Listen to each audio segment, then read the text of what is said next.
ఉద్యమ నేత ముద్రగడ కన్నుమూత అంటూ కాకినాడ జిల్లా కిర్లంపూడిలో విషాధ్యాయులు 4 సార్లు ఎమ్మెల్యేగా ఒకసారి ఎంపీగా గెలిచిన పద్మనాభం ఉమ్మడి రాష్ట్రంలో మంత్రిగా సేవలు కాపు ఉద్యమ నేత మాజీ మంత్రి వైకాపా నాయకుడు ముద్రగడ పద్మనాభం కన్నుమూశారు. కొంతకాలంగా మూత్రపిండాల సమస్యతో బాధపడుతున్న ఆయన గత నెల 16న హైదరాబాద్ గచ్చిబౌలిలోని యశోద ఆసుపత్రిలో చేరారు.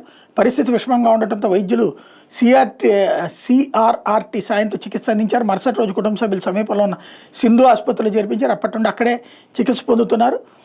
ప్రొస్టేట్తో పాటు కిడ్నీలు శ్వాసకోశ సమస్యలు ఉండటంతో డయాలసిస్ ఇతర చికిత్సలు అందిస్తున్నారు అన్నటువంటిది హైలైట్ చేశారు. అయితే 24 వరకు సర్గడువు ఆలోగా ఎన్యూమరేషన్ పత్రాలు సమర్పించవచ్చు అన్నటువంటిది తాజాగా మరొకటి హైలైట్ చేశారు. ఇకపోతే సాక్షి వచ్చేటప్పటికి మత్స్యకారులను బలిగొన్న ప్రభుత్వ నిర్లక్ష్యమే. బోటు ప్రమాదంపై ప్రభుత్వం తక్షణం స్పందించుంటే 5-6 బతికేవాళ్ళు. కేవలం 10 నాటికల్ మైళ్ళ దూరంలో ప్రమాదం. ఇక్కడే కోస్ట్ గార్డులు, నేవీ, కలెక్టర్, కమిషనర్ అందరున్న ఎవరూ పట్టించుకోలేదు. 20 గంటల పాటు పోరాటం చేసిన ఎవరు పట్టించుకోవడంతోనే దారుణం. చేసిన తప్పును కప్పిపుచ్చుకునే త్రిసభ్య కమిటీ నివేదిక 5వ తేదీ ఉదయం 5 గంటల వరకు ఈ ఘటన గురించి తెలియదని బుకాయింపు. వాస్తవానికి ఈ ఘటనపై 4వ తేదీ రాత్రి 10:30కే వాట్సాప్ మెసేజ్లు. ఒక్క మంత్రి కూడా బాధిత కుటుంబాల వైపు కన్నెత్తి చూడలేదు. సంబంధిత మంత్రి అచ్చెన్నాయుడు, విపత్తుల హోంమంత్రి అంతా పట్టించుకోలేదు.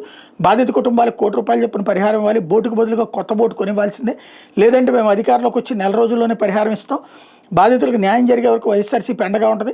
వైఎస్ఆర్సీపీ హయాంలో 10 ఫిషింగ్ హార్బర్లో 6 ఫిష్ ల్యాండింగ్ సెంటర్లకు శ్రీకారం. చంద్రబాబు ప్రభుత్వం వాటిని స్కాములుగా మార్చేస్తుంది అన్నటువంటిది హైలైట్ చేశారు. అట్లాగే